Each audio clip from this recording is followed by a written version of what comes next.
मात्र से उनको आदिश भी कहा गया। इसलिए नाथ संप्रदाय में आज भी एक दूसरे से संत जब मिलते हैं तो कहते आदेश।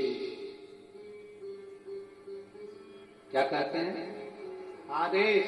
तुमने सुना होगा नाथ संप्रदाय में जब एक दूसरे से संत मिलते हैं तो कहते आदेश। आदेश का मतलब ये नहीं है कि कोई आदेश दिया जाए ना, शंकर भगवान का नाम है आदिश, आदेश शिव का नाम। नाथ संप्रदाय में जब एक दूसरे से संत मिलते हैं तो आदेश कहते हैं। आपने भी कई बार कई सुना होगा आदेश। आदेश का मतलब है मेरा शिव, मेरा शंकर का ऐसा नाम उच्चारण, प्रीत बढ़ाने का। आदिनाथ, आदेश, आदिश। और बहुत सावधानी रखिएगा। एक प्रसंग अपने जो माताओं से निवेदन करेंगे, अगर आप कोई दुकान प्रारंभ कर रहे हो, कोई मकान प्रारंभ कर रहे हो, आप कोई कार्य प्रारंभ कर रहे हो, आप कोई चीज की उत्पत्ति कर रहे हो, कोई चीज बना रहे हो, कोई बनाना का मन कर रहा है और वो काम तुम्हारा उसमें अड़चने बहुत आ रही है, एक बेलपत्र लो, एक बेलपत्र, एक यज्ञोपवीत लो, एक सफेद पुष्प लो, हाथ की हथेली में रखकर जिस भूमि को बनाना है, जिस मकान को बनाना है, जिस दुकान को प्रारंभ कर रहे हो, जिस मकान को प्रारंभ कर रहे हो, आदिश भगवान का स्मरण करो। भगवान शिव का एक नाम है आदिश, जिसको आदेश भी कहा गया।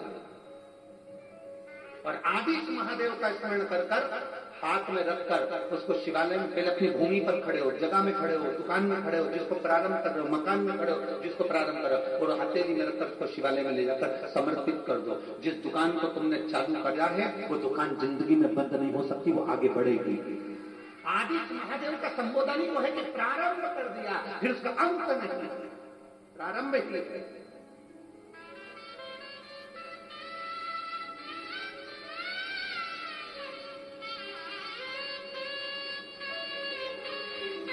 लोग उसको, अभी एक कथा रेवाड़ी में है हरियाणा में, 19 तारीख से चालू होगी, 19, 20, 21, 22, 23, 19 मार्च से 23 मार्च तक वो कथा चलेगी। उसको कथा का नाम दिया आरती शिव महापुराण। आज तक हम लोगों को आरती का क्रम नहीं मालूम कि शंकर जी की आरती कैसे करना चाहिए, शंकर भगवान की आरती में कितनी बाती लगाना चाहिए, शंकर भगवान की आरती में कपूर कब लगाया जाता है, शंकर भगवान की आरती में चावल का दाना कहाँ रखा जाता है, शंकर भगवान की आरती में बेलपत्र थाली में किस स्थान पर होना चाहिए, शंकर भगवान की आरती में दुर्वा होना चाहिए कि नहीं होना चाहिए, शंकर भगवान की आरती करते हैं तो उसमें शंख का जल उतारा जाता है कि नहीं उतारा जाता, शंकर भगवान की आरती करते समय गरुड़ घंटी को जब बजाया जाता है तो कितनी बार बजाया जाता है, कितने स्थान पर बजाया जाता है। केवल इतना भी समझ गए तो तुम्हें बहुत आडंबर करने की जरूरत नहीं, थोड़ी सी आरती करने से तुम्हें फल की प्राप्ति हो।